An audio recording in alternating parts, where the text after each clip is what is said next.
He brings a unique combination of legal expertise and technological acumen as the Philippines Secretary of Information and Communications Technology. Prior to his current role, he served as CEO of Union Digital Bank, pioneering digital banking in the Philippines. Now, he's taking on the country's comprehensive, multifaceted digital transformation agenda. With us now on Thought Leaders is DICT Secretary Henry Aguda. Good to see you, Secretary Henry. Welcome to Hi. the program. Thank you. Thank you for having me here, Cathy, and to your audience. I hope they're having a great day. Yes, and on your 100th day in office, congratulations. Thank You've you. made it. Thank That's quite you. a milestone. And you've also had your first State of the Nation address as the Yes. ICT Secretary. Yes, How and did I that was go? went well. Actually, I was there front row, listening to the president give the nation the status of our country and the things that have been done for just about a year. And I tell you, it's my first time in that August hall, and it's overwhelming. And the message of the president is very clear: trabaho na. We will deliver for the people as the people expect us to do. What was it like? The camera kept going back and forth as the president made a mention of the eGov app. Yes, He championed it as one of the hallmarks of what the yes, DICT had been doing over the past 3 or so years. that's right. That's right. So the president has this vision of a Philippines that's fully digital. So we want to create a venue for people not to leave their houses anymore, especially during the time of typhoons or disaster or holidays. Make the service 24 by 7, similar to what we've been accustomed to with banking services. So that has been his dream. And, you know, the good men and women of the ICT has been working very hard for the past few years. And it is this year that we're launching a lot of new functionalities. Such as? Well, for one, the most recent one, of course, e-travel. Everybody knows that. When you travel, you can do it in the eGov app. You can now pay your TIESA or your travel tax on the eGov app. Recently, we launched together with Secretary Vince Dison the renewal of driver's license on the eGov app also. And then services of PhilHealth, GSIS, SSS, there's about 40 functions already. And we're about to launch one every week. So that's how critical the eGov app is going to be. What about the back end? Because the last time I spoke Mm, with former DICT Secretary Ivan Uy, he yes, made a mention of trying to fix the back end yes, because it's quite difficult. You're thinking about legacy systems and then yes, bolting in the yes, different agencies' own government apps. yes. So a lot of the heavy lifting they've done. So I have to give a shout out to Yusek Dave Almirol. I think he's been on your show before. So my partnership with Yusek Dave is while he creates all the functionality, my background is a lot into infrastructure. So we're building the infrastructure that allows the services to be available 24 by 7. In fact, we launched it last week together with the president in the San Juan government servicio hub. And the president told me, you know, once 80 million Filipinos are using this, you cannot go down for a single second. So that's what's keeping my team, my infra team, up at night, making sure that the infra will meet the demand. So the infra, we're working on it still, but it has moved to a level where we're confident to launch it in public already, the eGov app. And that's the reason why everybody, well, at least the advocates of Yes. Konektadong Pinoy, Mhm. were waiting in bated breath Uh-huh. at that August hall of the Batasan that the president would announce that it's approved. Mhm. But he didn't. Mhm.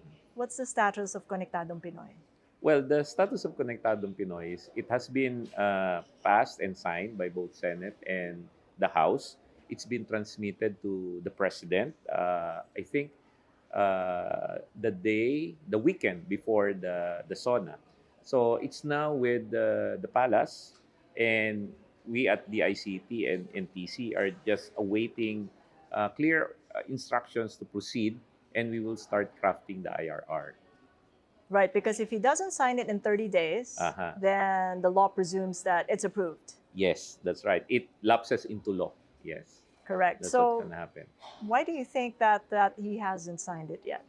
Well, he got it just recently, and I think they're focused on the sauna.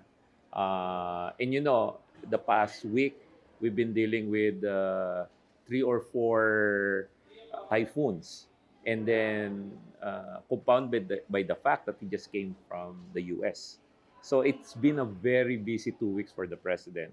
But I think in the next coming week, Secretary Balisacan and myself already endorsed the signing of the KP bill, and we're just awaiting the official announcement before we proceed with the other activities. But there are the contrarians, Oh, yes. the ones from the Philippine Yes. Chamber of Telco Operators. Yes. They've warned time and Yes. again that the KP bill could create, number one, an uneven regulatory environment and national security concerns.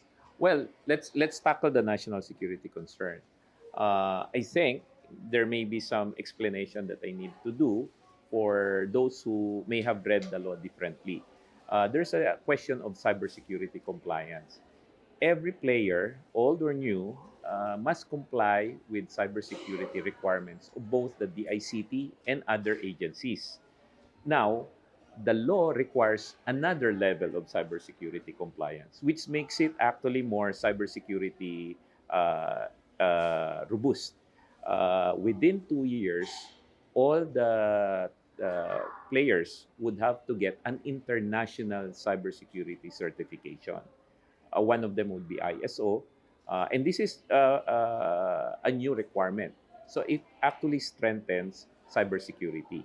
On the national security aspect, on whether a foreign telco can set up shop without going through the cybersecurity requirements or not even have their own infrastructure, that's not in the law. The law emphasizes that any foreign company that comes over has to follow the Public Utilities Act, as at the same time the Foreign Investments Act. So those things I've explained to some of the oppositors, and they recognize that, oh yeah, mapapaliwanag pala.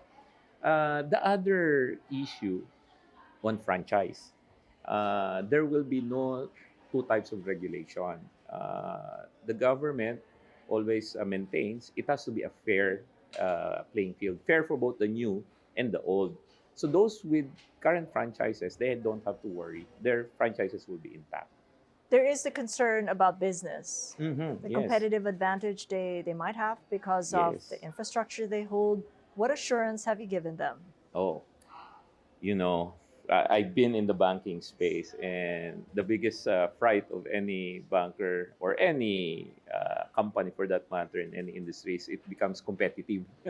So unfortunately, this is a situation where competition will work for the consumer. Now, for the current players, they're already there and they have facilities and they have, as you might say, first to market. That is their advantage because Konektadong Pinoy will will increase the pie.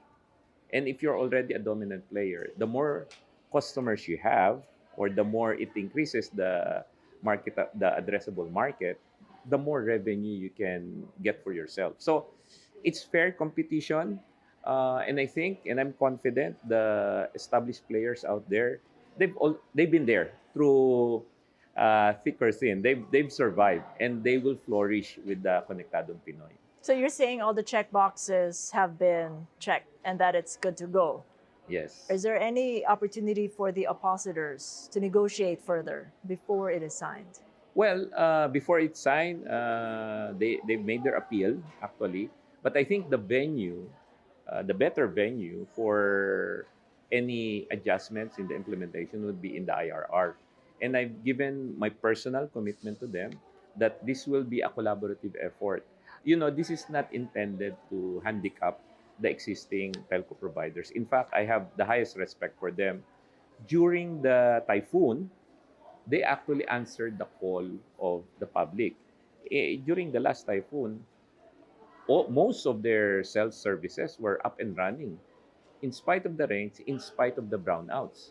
which means they've readied themselves with enough fuel for their gensets, and they have their crews working 24 by 7. Not only that, Kathy, they gave free services. So that's a testament to we can disagree on some aspects, but when it comes to the greater public good, we all come together, government and private. Okay, so how does that all come together then? Because you're the infra guy, as you Yes. say. If and when Konektadong Pinoy gets to be approved and becomes law, Yes. how will that help Ah. serve the remote communities, the GIDA areas, Mhm. geographically isolated, disadvantaged areas, Yes. and those not yet connected to the grid? Perfect. You know, it is exactly those reasons why Konektadong Pinoy was pushed by the legislature. The ones coming in need to go in those areas. Because what's the point of them going into areas that are already overserved? I mean, cities are overserved. In fact, I was talking to several already who want to enter the country and provide services. One, they have to partner with a Filipino entity and follow all the ownership requirements of the law.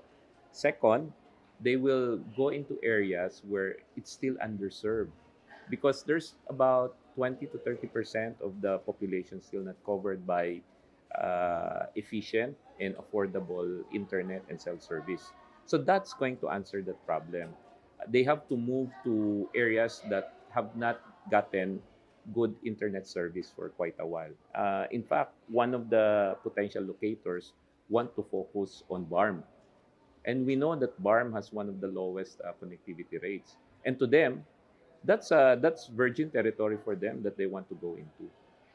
Are the foreign investors banging the doors down? I mean, what feeling are you getting from the foreign investors? Yeah. Are we a territory they could probably want to invest in? And in the global policy uncertainties that we're facing, how attractive is the Philippines really?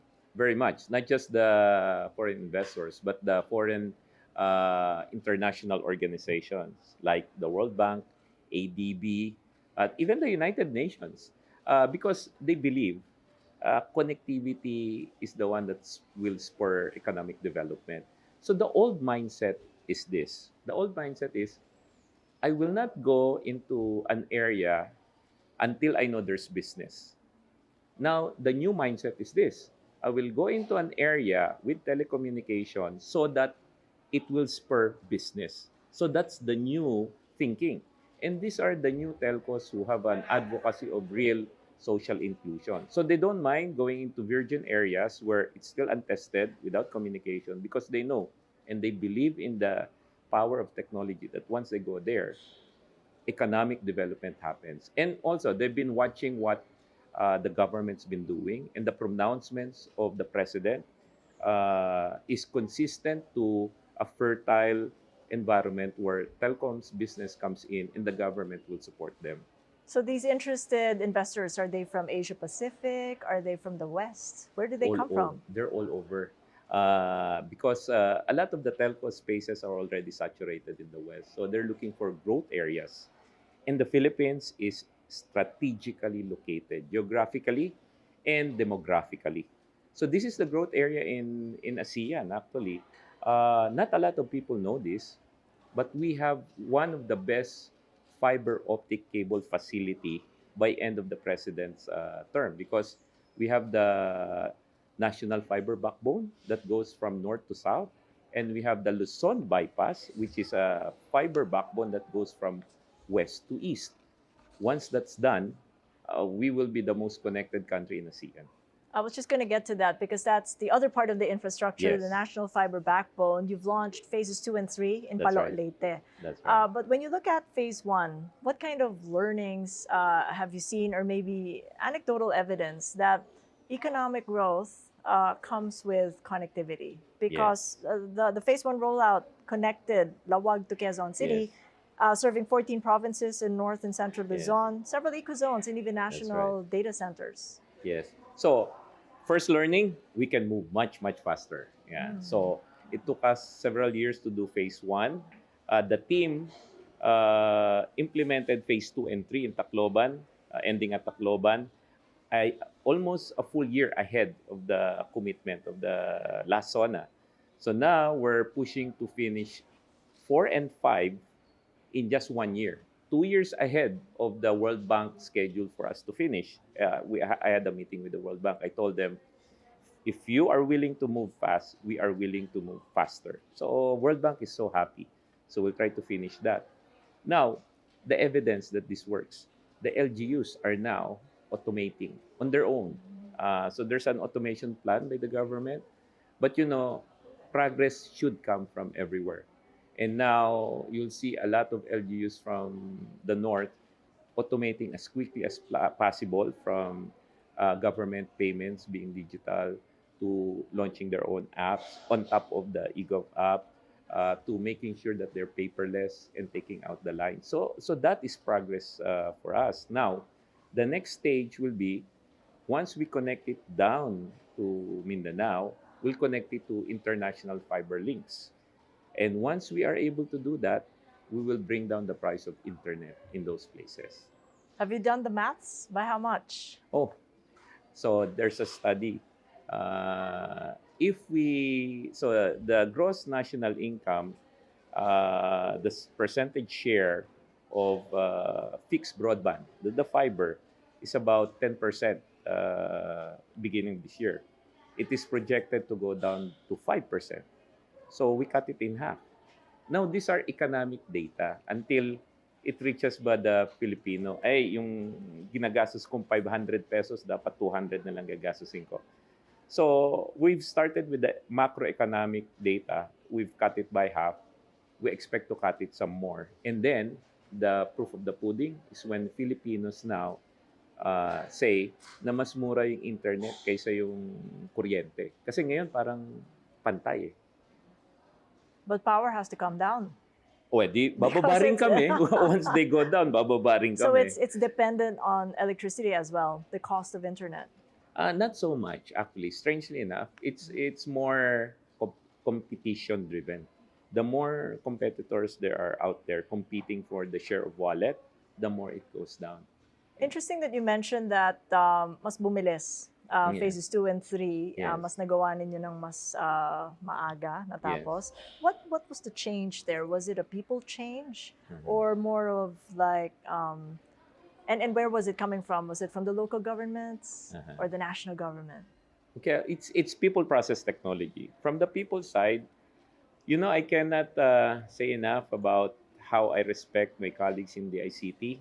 Because when I joined more than 100 days ago, I told them, hey, sama-sama tayo. Pagbigyan nyo na ako 3 years, ihahataw natin to. From day one, they started working double time, all of them. And I think both of us were surprised, me and my team, na, kaya pala when we work together. So people in government are capable, are passionate when you give them the right direction, which is, we do every week XCOM and every week MANCOM, and we do town halls. They're all engaged. So that's the people side. From a process standpoint, we devolved some of the centralized authority that's in the secretary. So as a secretary, I told them, I focus on the strategy and I will trust you to execute the tactical. So the authority level, we've moved to the regions. We have 15 regions, all capable directors. They're moving as fast as they can right now. Para ba nabuhayan? Sumigla. So we empower capable individuals. They do fantastic things. And on the technology.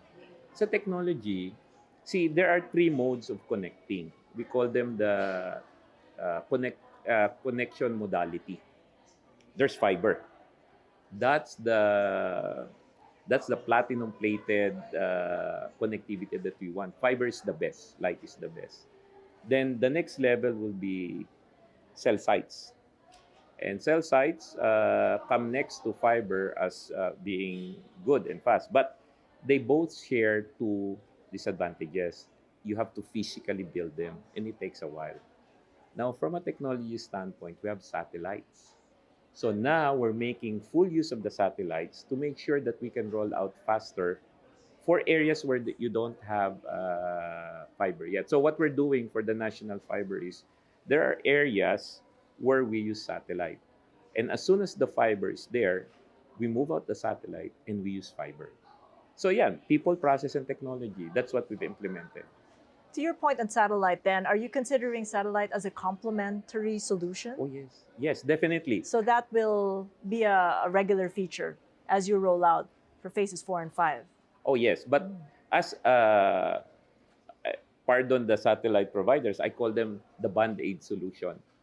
My primary, and they know this. I keep talking to the satellite providers. I tell them, we will subscribe to your service, but we will not build satellites. We will not build earth station. We'll subscribe.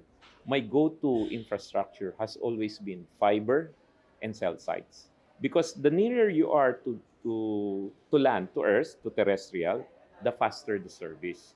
And in this country, the difficulty of the telcos in laying down fiber is because we're 7,600 islands, not to mention the number of mountains. The lucky thing here is we now have the Japanese fiber laying ships. It's now in Subic, and we will do uh, island to island laying down of fibers already. So in the meantime, that we don't have that yet, in areas we don't have that yet, we'll use satellite muna.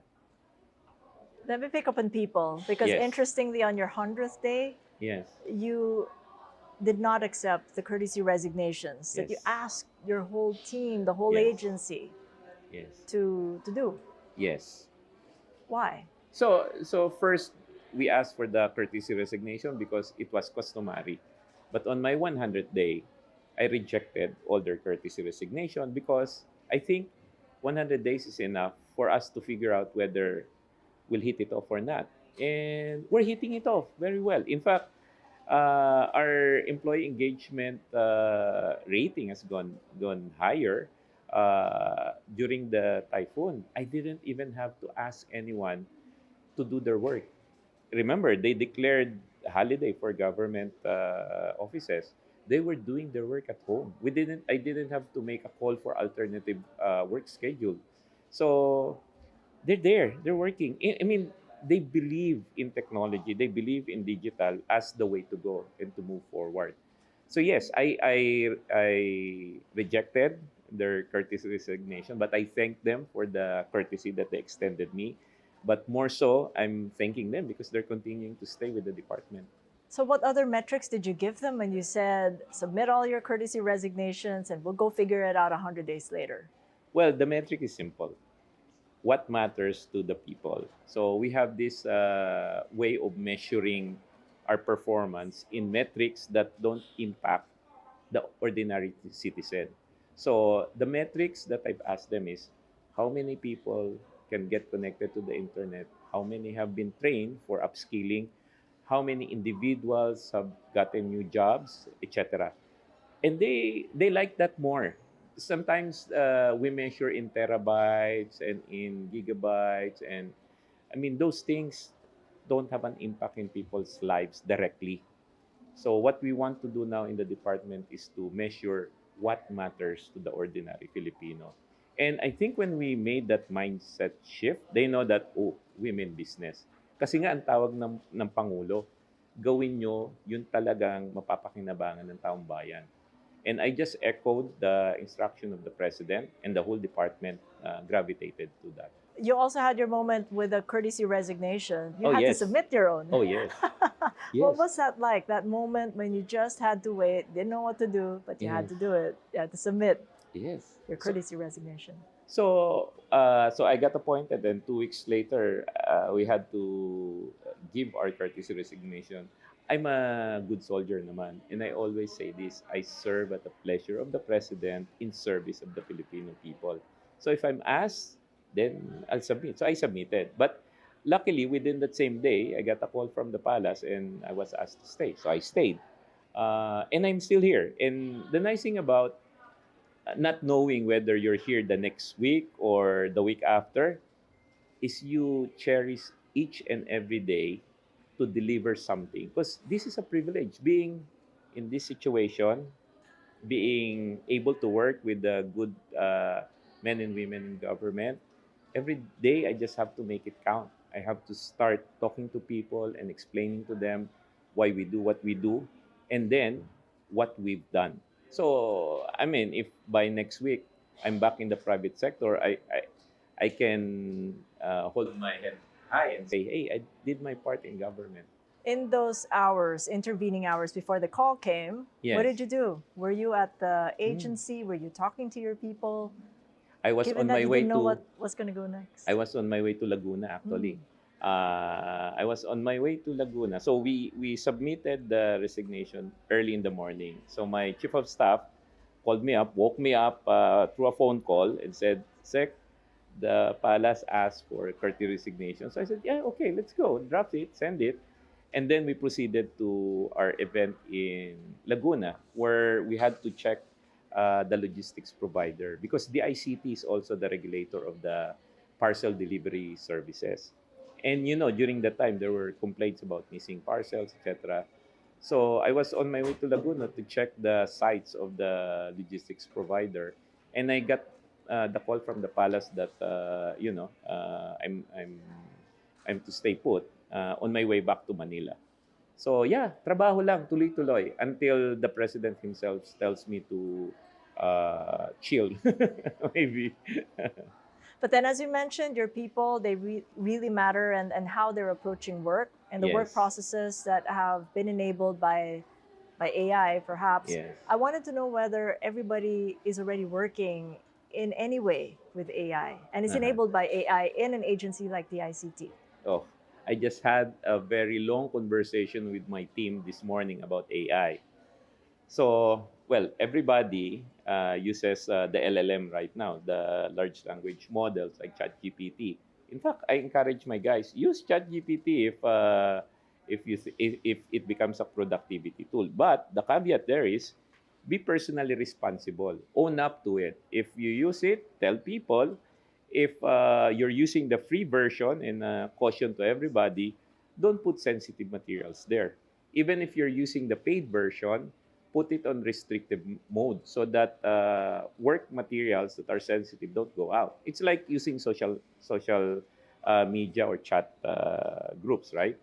Uh, but we need to use AI in a more comprehensive and in a deeper sense. So one of the things that I've asked my team earlier, I have an AI team that I've put together, is the monitoring of all Wi-Fi sites. It has to be AI driven. Second, even the monitoring of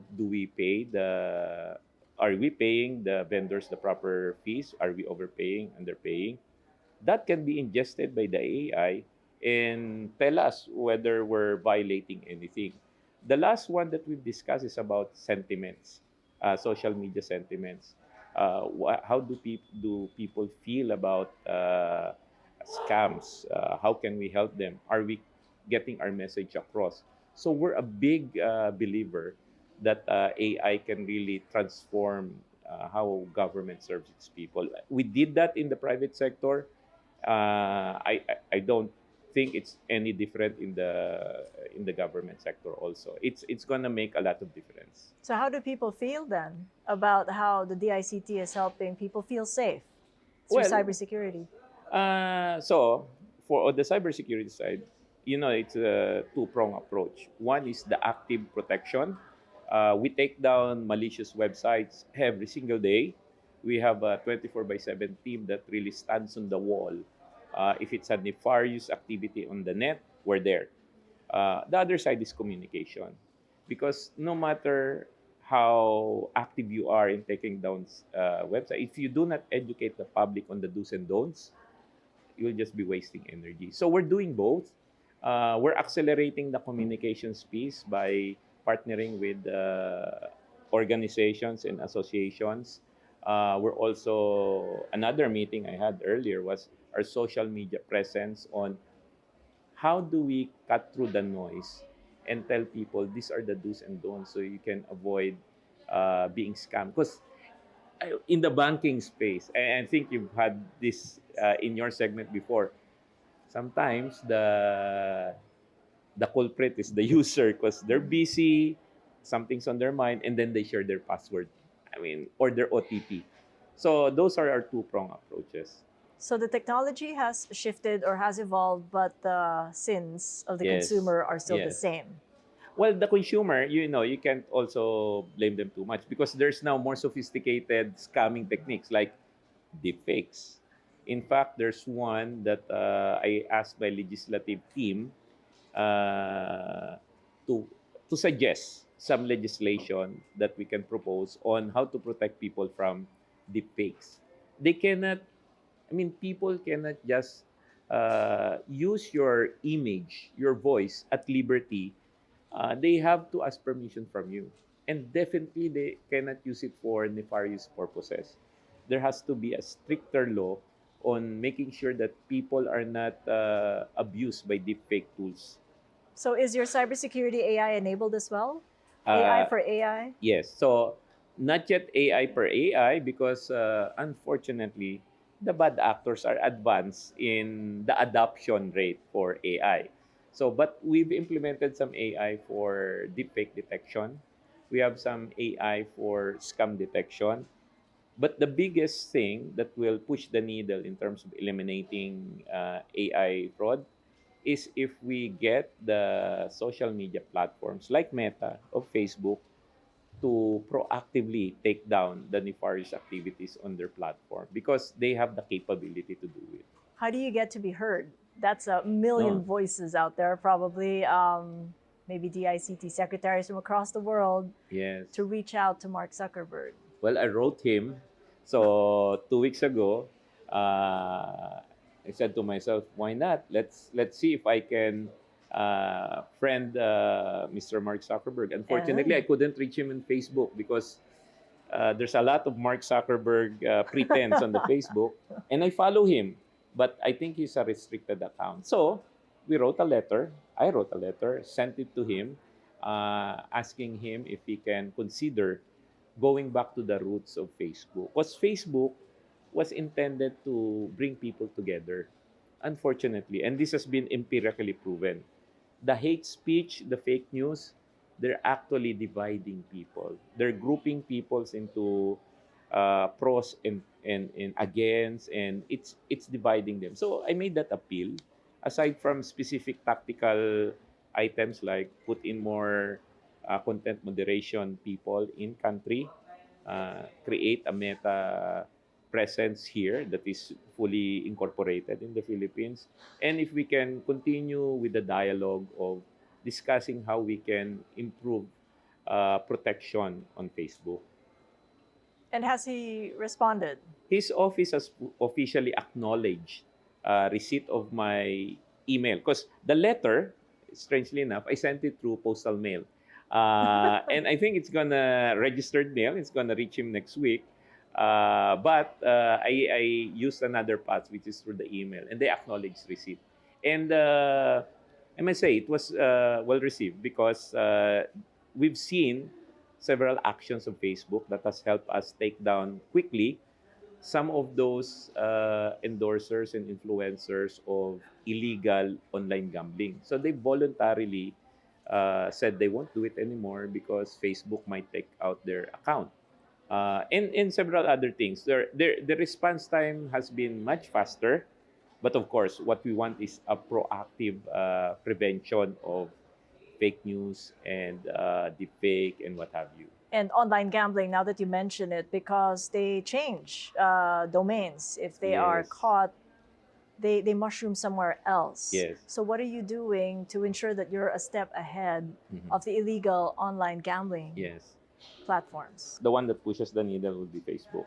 Second, we've identified Telegram as a haven for recruiting online illegal gambling. So we're corresponding with Telegram, and we told Telegram in no uncertain terms we're willing to shut them down if they don't help us prevent such nefarious activities.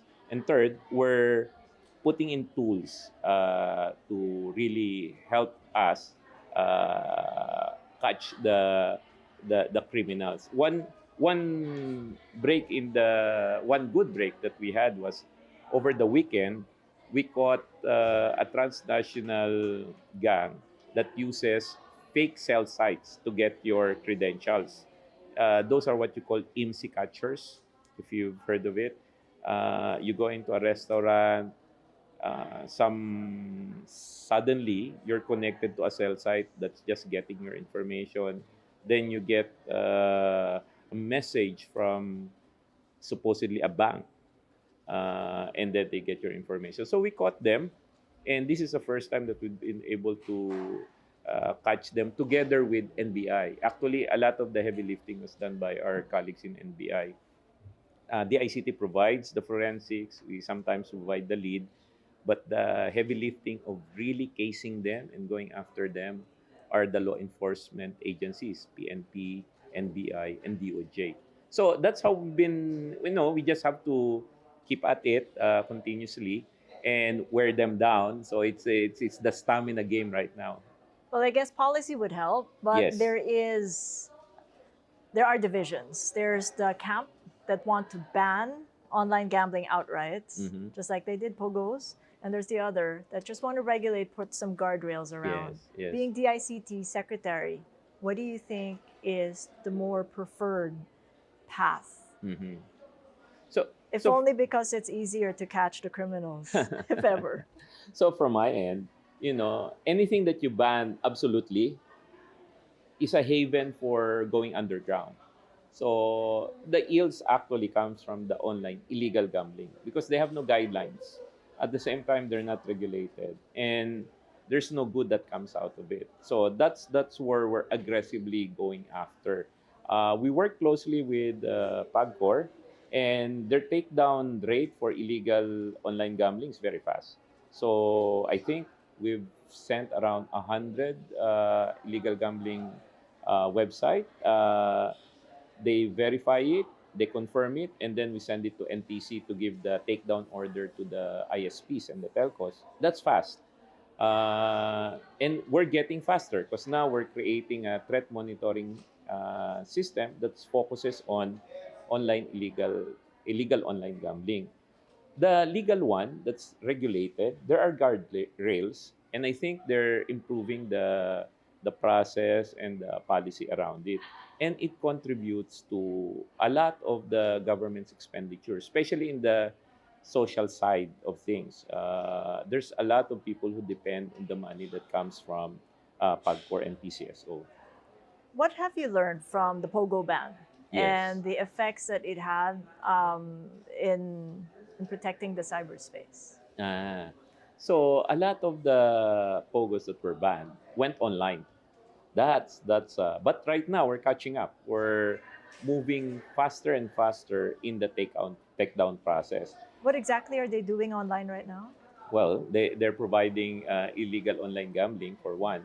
So that's the one that they've shifted to, or they've shifted to financial scams, phishing scams, and what have you. So that's a problem. They're trying to reuse some of the technology and capability they had when they were banned to other things. So that's where we're matching them technology and passion toe to toe. So we're taking them down, and the next level is to be more proactive so that we shut that door close already. I cannot disclose the details yet, but we're working on a solution so that finally, the within as early as maybe next year, we could rid of that aspect of illegal online gambling. So it can, It can, yeah. That there's even as technology technology solution. evolves, because Yes, right now technology has been both for good or bad. yes, You just got to choose your camp. yes. It comes together. I mean, there is a solution for just outright cleaning up the bad actors out there. Oh yes, but it's not an easy thing. I don't want people to think that I'm drinking the Kool Aid because I'm very optimistic about things. There's a lot of good men and women in CICC and the ICT and the law enforcement agents that are working double time to clean it up. Sabi nga ng presidente, action na. Action na agad. So that's what we're doing. But yes, that's solvable. And hindi lang tayo. We're getting a lot of support from international communities also in the fight against bad activities on the internet. we've reached out to my counterpart in Brazil, actually, the Secretary of Communications there, Secretary Chao Brandt. His team and our team are studying what they did in Brazil to protect their internet also. And there's a coalition of companies in the EU that we're learning from also. So with a community play and with a lot of political will, we'd be able to clean it up. Just before we go, very interested to know how AI is enabling your day. Ah, And is that something that comes naturally to you, or you had to think of a little more thoughtfully as you've become the ICT secretary? so my wife uh, said before, I'm now an AI addict. You are. In Actually, what way? I name an AI. I think I'm subscribing to it right now. Whether it's Perplexity, ChatGPT, Grok. I'm lining up for DeepSeek. Actually, I'm still waiting for my activation code. So I can't get enough of it. The nice thing about AI right now is it amplifies what you know. So if you're good in law, it amplifies because the key there is to be able to ask the right and incisive question. If sa akin nga, if there's nothing to amplify, then AI is useless. But to my son is I encourage him to use AI also. My daughters that are 6 and 2, 2.5, she talks to Alexa, and Alexa talks to her also. It's just the way the world is moving. Now, having said that, that's why my passion for AI is only matched by my passion to clean up the internet. Our AI will be there. Our AI will be benevolent or diabolic depending on the primordial goo or soup, which is the internet. If the internet is not cleaned, the AI will evolve differently. That's why we need to clean it and remove the lies, remove the hate, remove the opportunistic scams. We remove that. We have a good chance of having a benevolent AI because it's here, it's happening. What's the one nuanced prompt that you've put into AI? And what was the response? Oh boy. So the nuance prompt is when I was asked to serve as the ICT chair. So I prompted this. I've been asked to serve as the DICT secretary.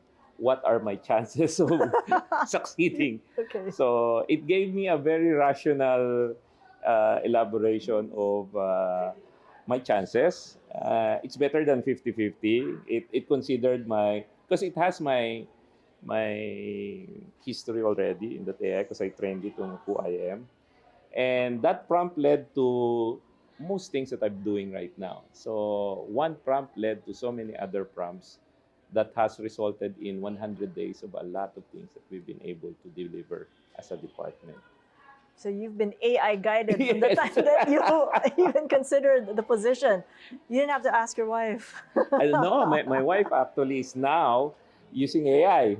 So I've gotten her into using it. In fact, because I pay for my subscription, she tries to use mine. And, I keep telling her, subscribe to your own because I don't want my tokens to be used up. Because she's using it for one thing that my wife figured out. This is true. So they flew to Australia a month ago, and my daughter was panicking. She's 6 years old. You know what saved my daughter from panicking? AI.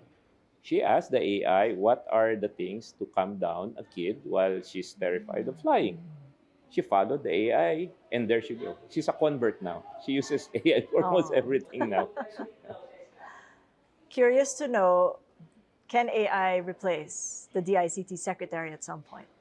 Oh, wow. That's a good question. So I'm training my AI right now.